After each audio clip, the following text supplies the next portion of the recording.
നാടിനെ നടുക്കി കൊല്ലം പരവൂർ പുറ്റിങ്ങൽ ക്ഷേത്രത്തിൽ വെടിക്കെട്ട് അപകടത്തിൽ 65 പേർ മരിച്ചു എന്നാണ് സ്ഥിരീകരിക്കാത്ത റിപ്പോർട്ടുകൾ.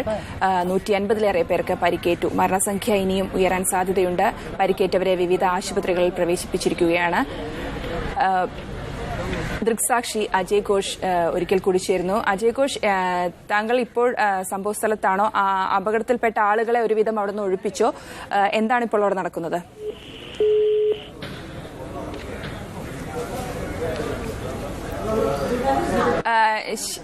ശ്യാം ആർ ബാബു ചേരുന്നുണ്ട് ഞങ്ങളുടെ റിപ്പോർട്ടർ.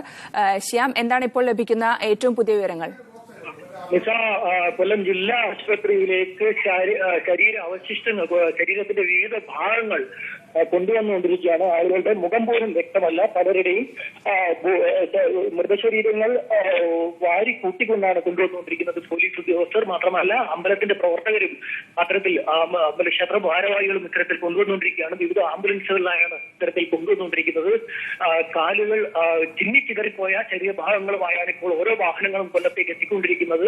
വിവിധ ആംബുലൻസുകളിലായി ഇത്തരത്തിൽ എത്തിച്ചുകൊണ്ടിരിക്കുകയാണ്. കൊല്ലം ജില്ലാ ആശുപത്രിയിലേക്ക് കൊണ്ടുവന്നുകൊണ്ടിരിക്കുകയാണ്. ഇത്തരത്തിൽ ആര് മരിച്ചു എന്നത് പോലും വ്യക്തമല്ലാത്ത രീതിയിൽ വലിയ തരത്തിലുള്ള ഒരു അപകടം ഉണ്ടായിരിക്കുന്നു. ചിന്നിച്ചിതറിപ്പോയ ഭാഗങ്ങളാണ് ഓരോ വാഹനങ്ങളിലും കൊണ്ടുവന്നിരിക്കുന്നത്. കൊല്ലം ജില്ലാ ആശുപത്രിയിലേക്ക് ഇപ്പോൾ വന്ന ആംബുലൻസുകളിൽ ഇത്തരത്തിൽ ശരീരഭാഗങ്ങൾ മാത്രമാണുള്ളത്. കുറെ ശരീരഭാഗങ്ങൾ മാത്രം ആംബുലൻസുകളിൽ കൊണ്ടുവന്നിരിക്കുന്നു. ചിന്നിച്ചിതറിയ ഭാഗങ്ങൾ കൊണ്ടുവന്നിരിക്കുന്നു. ഇത് ആശുപത്രിക്കുള്ളിലേക്ക് ഇപ്പോൾ മോർച്ചറിക്ക് മുന്നിൽ ഇത്തരം ഭാഗങ്ങൾ ശരീരഭാഗങ്ങൾ കിടത്തിയിരിക്കുകയാണ്. ആരെന്ന് പോലും നമുക്ക് വ്യക്തമായി പറയാൻ സാധിക്കില്ല. മുഖം പോലും പല ശരീരങ്ങൾക്കും മുഖം പോലും ഇല്ല. തലയേറ്റുപോയ ശരീരഭാഗങ്ങൾ വരെയുണ്ട്. ഇത്തരത്തിൽ വളരെ വലിയൊരു അപകടം ഉണ്ടായിരിക്കുന്നത്. നമുക്ക് ലഭിക്കുന്ന വിവരപ്രകാരം 63 പേരെ ഇപ്പോൾ മരിച്ചതായാണ് നമുക്ക് ലഭിക്കുന്ന വിവരം. കമ്പപ്പുരയ്ക്ക് തീ പിടിച്ചതിനെ തുടർന്ന് 63 പേർ മരിച്ചതായാണ് നമുക്ക് വിവരം. മാത്രമല്ല, ഇത് ഇനിയും മരണസംഖ്യ ഉയരാനുള്ള ഒരു സാധ്യതയുമുണ്ട്. പ്രത്യേകിച്ചും കമ്പപ്പുരയ്ക്ക് സമീപമുള്ള ദേവസ്വം കെട്ടിടം പൂർണ്ണമായും തകർന്നിരിക്കുന്നു. അവിടെയാണ് സാധാരണയായി ആളുകൾ ഇത്തരം കമ്പം കാണുന്നതിന് വേണ്ടി നിൽക്കാറുള്ള സ്ഥലം ഈ ദേവസ്വം കെട്ടിടത്തിന്റെ സമീപ ഭാഗങ്ങളിലാണ് ഇവർ നിൽക്കാറുള്ളത്. ഈ കെട്ടിടം പൂർണ്ണമായും തകർന്നു എന്നാണ് നമുക്ക് ലഭിക്കുന്ന വിവരം. മാത്രമല്ല, ഏതാണ്ട് ലക്ഷക്കണക്കിന് രൂപയുടെ കമ്പമാണ് സംഘടിപ്പിച്ചിരുന്നത്. കളക്ടർ തന്നെ നേരത്തെ പറഞ്ഞു, ഇത്തരത്തിൽ മത്സര കമ്പം സംഘടിപ്പിക്കാൻ പാടില്ല എന്ന് പ്രത്യേക നിർദ്ദേശം നൽകിയിട്ടുണ്ട് എന്ന് കളക്ടർ തന്നെ പറഞ്ഞു. നേരത്തെ തന്നെ ജില്ലയിലെ ക്ഷേത്രങ്ങളോട് ഇത്തരത്തിൽ കളക്ടർ നേരത്തെ തന്നെ നിർദ്ദേശം നൽകിയിരുന്നു. ജില്ലയിൽ ഒരിടത്തും ഇത്തരത്തിലുള്ള മത്സര കമ്പങ്ങൾ സംഘടിപ്പിക്കാൻ പാടില്ല എന്ന് പ്രത്യേകം പറഞ്ഞിരുന്നു. ജില്ലയിലെ വിവിധ ഭാഗങ്ങളിൽ ക്ഷേത്രങ്ങൾ ഇത്തരത്തിൽ മത്സര കമ്പങ്ങൾ സംഘടിപ്പിക്കുന്നത് സാധാരണയായി ഇത്തരം കമ്പങ്ങൾ സംഘടിപ്പിക്കാറുണ്ട്. പുറ്റിങ്ങൽ ക്ഷേത്രത്തെ സംബന്ധിച്ചിടത്തോളം അവിടെ വിവിധ കരകൾ തിരിച്ചുള്ള കമ്പമാണ് സംഘടിപ്പിക്കാറുള്ളത്. സമീപമുള്ള പ്രദേശങ്ങൾ വേർതിരിച്ചുകൊണ്ട് വിവിധ കരകളായി വേർതിരിച്ചുകൊണ്ട് അത്തരത്തിലാണ് കമ്പം സംഘടിപ്പിക്കാറുള്ളത്. ഇത്തരത്തിൽ നടന്ന മത്സര കമ്പത്തിനിടെയാണ് ഇത്രയും വലിയൊരു അപകടം ഉണ്ടായിരിക്കുന്നത്. നമുക്ക് ലഭിക്കുന്ന വിവരപ്രകാരം ഒരു കമ്പപ്പുരയിലേക്ക് തീ പടരുകയായിരുന്നു. ഇത്തരത്തിൽ കമ്പപ്പുരയിലേക്ക് തീ പടരുകയും അത് പെട്ടെന്ന് തന്നെ പൊട്ടിത്തെറിക്കുകയും ചെയ്യുകയായിരുന്നു. സുശീലൻ എന്ന ആളുടെ കമ്പപ്പുരയ്ക്കാണ് ഇത്തരത്തിൽ അയാളുടെ നേതൃത്വത്തിലുള്ള കമ്പപ്പുരയ്ക്കാണ് ഇപ്പോൾ കമ്പപ്പുരയ്ക്കാണ് തീ പിടിച്ചതെന്ന വിവരമാണ് നമുക്ക് ലഭിക്കുന്നത്. നിസാം, ശ്യാം, മനുഷ്യരുടെ ശരീരഭാഗങ്ങളാണ് മോർച്ചറിക്ക് മുന്നിൽ കൂട്ടിയിട്ടിരിക്കുന്നതെന്ന് പറയുമ്പോൾ തന്നെ നമുക്കറിയാൻ കഴിയും എത്രമാത്രം ദാരുണമാണ് അവസ്ഥ, എത്രമാത്രം വലിയ ദുരന്തമാണ് ഉണ്ടായിരിക്കുന്നതെന്ന്. ഏത് രീതിയിലാണ് അത്തരം ഒരു ദുരന്തത്തെ വിലയിരുത്തുന്നത്? മറ്റ് വിവരങ്ങൾ ലഭിക്കുന്ന വിവരങ്ങൾ എന്തൊക്കെയാണ്? പോലീസിന്റെ ഭാഗത്തുനിന്നും അത്തരത്തിൽ എന്തെങ്കിലും കൃത്യമായ ഒരു വിവരം നിങ്ങൾക്ക് ലഭിക്കുന്നുണ്ടോ? ഇക്കാര്യത്തിൽ നമുക്ക് ഞാൻ നേരത്തെ സൂചിപ്പിച്ചതുപോലെ തന്നെ കൊല്ലം ജില്ലാ ആശുപത്രിയിലേക്ക് വന്നുകൊണ്ടിരിക്കുന്ന ആംബുലൻസുകളിൽ വാഹനങ്ങളിലായി കൊണ്ടുവരുന്നത് കുറെ ശരീരഭാഗങ്ങൾ ചിന്നിച്ചിതറിയ ശരീരഭാഗങ്ങൾ കൂട്ടിയിട്ട് കൊണ്ടുവരികയാണ്. എത്ര പേർ ഇപ്പോൾ വന്ന വാഹനത്തിൽ തന്നെ ഏതാണ്ട് 4 പേരുടെ മൃതദേഹം ഇത്തരത്തിൽ ചിന്നിച്ചിതറി. അത് നമുക്ക് മനസ്സിലാക്കാൻ 4 പേരുടെ എന്ന് മനസ്സിലാക്കാൻ സാധിച്ചത് തന്നെ കാലുകളുടെ എണ്ണം വെച്ചിട്ടാണ് നമുക്ക് മനസ്സിലാക്കാൻ സാധിച്ചത്. ഇത്തരത്തിൽ 4 പേർ മരിച്ചിട്ടുണ്ട്. ഇത്തരത്തിൽ ബോഡി ശരീരം കൊണ്ടുവന്നിരിക്കുന്നത് 4 പേരുടേതാണ് എന്ന് മനസ്സിലാക്കാൻ സാധിച്ചത് തന്നെ കാലുകളുടെ എണ്ണം കണ്ടിട്ടാണ് നമുക്ക് അത്തരത്തിൽ മനസ്സിലാക്കാൻ സാധിച്ചത്. അത്രത്തോളം രൂക്ഷമായ അപകടം, അത്രത്തോളം വലിയ അപകടം ഉണ്ടായിരിക്കുന്നു. ഒരാളുടെ മുഖം പോലും ഇല്ലാത്ത തരത്തിൽ ശരീരഭാഗങ്ങൾ മാത്രം വേർതിരിച്ചെടുക്കേണ്ട രീതി കൊണ്ടുവരുന്ന രീതിയിലുള്ള വലിയ തോതിലുള്ള സ്ഫോടനം ഉണ്ടായിരിക്കുന്നു. ഇത്രയും വലിയ ഒരു അപകടം, അതായത് ജില്ല കണ്ടിട്ടുള്ളതിൽ തന്നെ വെച്ച് ഏറ്റവും വലിയ അപകടം, സംസ്ഥാനത്ത് തന്നെ ഏറ്റവും വലിയ വെടിക്കെട്ട് അപകടം നമുക്ക് പറയേണ്ടി വരും. അത്രത്തോളം ഭീകരമായ ഒരു ദൃശ്യമാണ് ഇവിടെ നിന്നും കൊല്ലത്തിൽ നിന്ന് നമുക്ക് കാണാൻ സാധിക്കുന്നത്. കൊല്ലം ജില്ലാ ആശുപത്രിയിലേക്ക് കൊണ്ടുവന്നുകൊണ്ടിരിക്കുന്ന വാഹനങ്ങളിലെല്ലാം തന്നെ ഇത്തരത്തിലുള്ള ചിന്നിച്ചിതറിയ ഭാഗങ്ങളാണ് കൊണ്ടുവന്നുകൊണ്ടിരിക്കുന്നത്. പോലീസ് ഉദ്യോഗസ്ഥർ ഈ ചിന്നിച്ചിതറിയ ഭാഗങ്ങൾ കൊല്ലം ജില്ലാ ആശുപത്രിയുടെ മോർച്ചറിയിലേക്ക് മാറ്റിക്കൊണ്ടിരിക്കുകയാണ്. ഇപ്പോൾ നമ്മുടെ ഇത്തരം ദൃശ്യങ്ങൾ നമുക്ക് വരുന്നുണ്ട്. ഇത്തരം ദൃശ്യങ്ങളാണ് നമ്മളിപ്പോൾ കൊണ്ടുവന്നിരിക്കുന്നത്. ശ്യാം, മരിച്ചവരിൽ ഒരാൾ പോലീസുകാരനാണെന്ന് പറയുന്നുണ്ട്. അദ്ദേഹത്തെ കുറിച്ചുള്ള വിവരങ്ങൾ എന്തെങ്കിലും ലഭിച്ചോ? ഇക്കാര്യത്തിൽ കൂടുതൽ വിവരങ്ങൾ നമുക്ക് എടുക്കേണ്ടിയിരിക്കുന്നു, കൂടുതൽ വിവരങ്ങൾ നമുക്ക് ശേഖരിക്കേണ്ടിയിരിക്കുന്നു. ഇപ്പോൾ നമുക്ക് ഈ സംഭവവുമായി ബന്ധപ്പെട്ട അപകടത്തിന്റെ ദൃശ്യം പകർത്തുന്ന തിരക്കിലായിരുന്നു. നമുക്ക് ഇത്തരം കാര്യങ്ങളെ കൂടി കടക്കേണ്ടതുണ്ട്. നമ്മളിപ്പോൾ പോലീസ് ഉദ്യോഗസ്ഥരുമായി ബന്ധപ്പെടുന്നുണ്ട്. ശ്യാം, ദയവായി തുടരുക. ഇപ്പോൾ തിരുവനന്തപുരം മെഡിക്കൽ കോളേജിൽ റഹീസ് റഷീദുണ്ട്. റഹീസ്, എന്താണ് അവിടെ കാണുന്ന കാഴ്ചകൾ? എന്തൊക്കെയാണ് വിവരങ്ങൾ?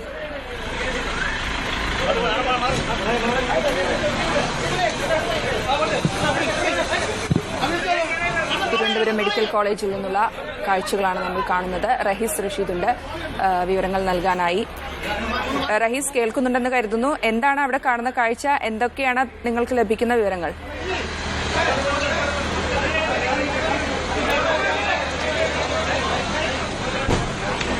നിസ, ഓരോ സെക്കൻഡിലും ആംബുലൻസുകളിൽ ആളുകളെ കൊണ്ട് ആശുപത്രിയിൽ ചികിത്സയ്ക്കായി കൊണ്ടുവന്നുകൊണ്ടിരിക്കുന്ന ഒരു സ്ഥിതിയാണ് ഇപ്പോൾ മെഡിക്കൽ കോളേജുള്ളത്.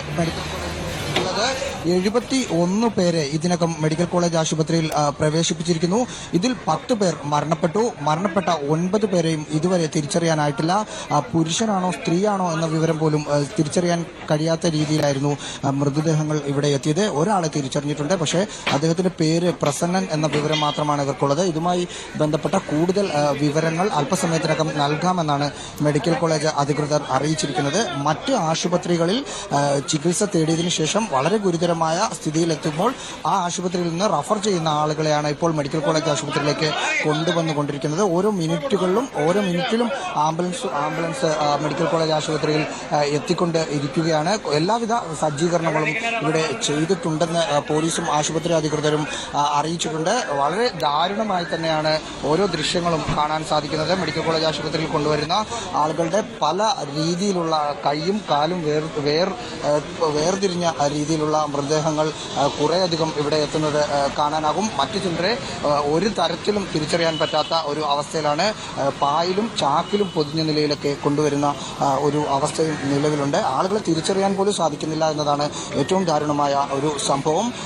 ഇവിടെ എല്ലാവിധ സജ്ജീകരണങ്ങളും ചെയ്തിരിക്കുന്നു. പ്രത്യേകിച്ച് ഈ കൊല്ലം തിരുവനന്തപുരം മെഡിക്കൽ കോളേജ് റൂട്ടിൽ ഗതാഗത സൗകര്യങ്ങളാണ് പോലീസ് കൃത്യമായി തന്നെ ചെയ്തുകൊണ്ടിരിക്കുന്നത്. ഒരു തരത്തിലുള്ള ഗതാഗത കുരുക്കും ഉണ്ടാവാതിരിക്കാനുള്ള ശ്രമങ്ങൾ നടക്കുന്നുണ്ട്. ഉന്നത ഉദ്യോഗസ്ഥരും സംഭവ സ്ഥലത്തുണ്ട്. മെഡിക്കൽ കോളേജ് അധികൃതരുടെ ഭാഗത്തു നിന്ന് വലിയ സജ്ജീകരണങ്ങൾ തന്നെ ചെയ്തിരിക്കുന്നു. മുഴുവൻ ഡോക്ടർമാരോടും നഴ്സുമാരും അടക്കമുള്ള മുഴുവൻ സ്റ്റാഫുകളോടും അടിയന്തരമായി തന്നെ എത്താൻ പുലർച്ചെ തന്നെ നിർദ്ദേശം നൽകിയിരുന്നു. അവരൊക്കെ എത്തിക്കൊണ്ട് തന്നെ ഇരിക്കുകയാണ്. ഇപ്പോഴും ആംബുലൻസിൽ പരിക്കേറ്റവരെ കൊണ്ടുവന്നുകൊണ്ടിരിക്കുന്ന ഒരു കാഴ്ചയാണ് തിരുവനന്തപുരം മെഡിക്കൽ കോളേജ് ആശുപത്രിയിൽ നിന്ന് കാണാൻ സാധിക്കുന്നത്. നിസ, റഹീസ്, ഗുരുതരമായി പരിക്കേറ്റവരെ അങ്ങോട്ട് എത്തിക്കുന്നുണ്ടോ? അവർക്ക് വേണ്ടിയുള്ള എന്തൊക്കെ സൗകര്യങ്ങളാണ് അവിടെ ഒരുക്കിയിരിക്കുന്നത്?